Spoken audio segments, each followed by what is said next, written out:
Hello everyone, আসসালামু আলাইকুম। আমি আজকে আপনাদের সামনে উপস্থাপন করব যশোর সরকারি এমএম কলেজ প্রতিষ্ঠার পূর্ব ইতিহাস। তো ভিডিওটি না টেনে সম্পূর্ণ দেখতে থাকুন।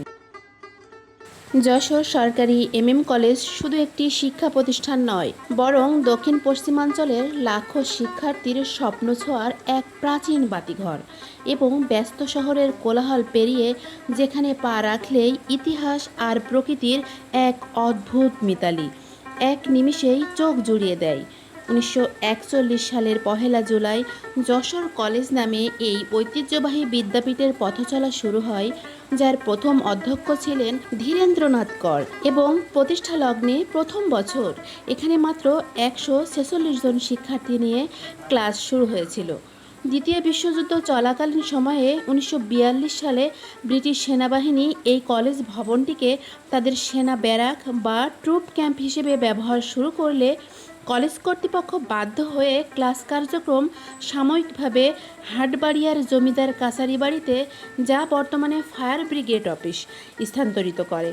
পরবর্তীতে ১৯৪৫ সালে যুদ্ধ শেষ হলে কলেজটি পুনরায় তার আদি ক্যাম্পাসে ফিরে আসে এবং যশোরের কৃতি সন্তান মহাকবি মাইকেল মধুসূদন দত্তের নামানুসারে এই কলেজের নামকরণ করা হয় মাইকেল মধুসূদন কলেজ, যা ১৯৬৮ সালে পুরোপুরি কলেজ হিসেবে জাতীয়করণ করা হয়। ১৯৫০-এর দশকে এখানে পাস কোর্স এবং ১৯৫৬ সাল থেকে ভূগোল, অর্থনীতি, বাংলা বিষয়ে অনার্স কোর্স চালুর মাধ্যমে উচ্চশিক্ষার এক নতুন দিগন্ত উন্মোচিত হয়, যা বর্তমানে এক বিশাল মহিরূপে রূপান্তরিত হয়েছে। বর্তমানে এই স্বনামধন্য কলেজে 4টি প্রধান অনুষদ বা সেক্টরের অধীনে শিক্ষা কার্যক্রম পরিচালিত, যা হলো বিজ্ঞান অনুষদ, কলা অনুষদ, সামাজিক বিজ্ঞান অনুষদ এবং ব্যবসা শিক্ষা অনুষদ। এই প্রধান সেক্টরগুলোর অধীনে এখানে রয়েছে 19টি সমৃদ্ধ একাডেমিক বিভাগ, যার মধ্যে 17টি বিষয়ে অত্যন্ত সুনামের সাথে অনার্স এবং 16টি বিষয়ে মাস্টার্স কোর্স চালু রয়েছে। সবচাইতে গুরুত্বপূর্ণ ও তথ্যবহুল বিষয়টি হলো এই কলেজের শিক্ষক তথা লেকচারারদের উচ্চমানের শিক্ষাগত যোগ্যতা ও পেশাদারিত্ব। সরকারি এমএম কলেজের প্রভাষকেরা সরাসরি বাংলাদেশের সিভিল সার্জন বা বিসিএস ক্যাডারের কর্মকর্তা। বাংলাদেশ পাবলিক সার্ভিস কমিশন বা বিপিএস এর অধীনে অত্যন্ত কঠিন এবং প্রতিযোগিতাপূর্ণ প্রিলিমিনারি লিখিত এবং মৌখিক পরীক্ষার ধাপগুলো পার হয়েই তবে তারাই এই কলেজে অধ্যক্ষ হিসেবে যোগদান করতে পারেন।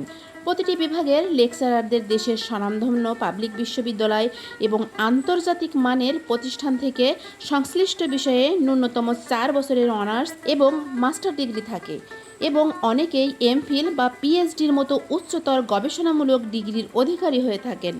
সময়ের নিয়মে বছরের পর বছর ক্যালেন্ডারের পাতা বদলায়, পুরানো চেনা ব্যাচগুলো অশ্রুসিক্ত চোখে বিদায় নেয় এবং তাদের শূন্যস্থান পূরণ করতে আবারও এক ঝাঁক নতুন মুখের আগমন ঘটে।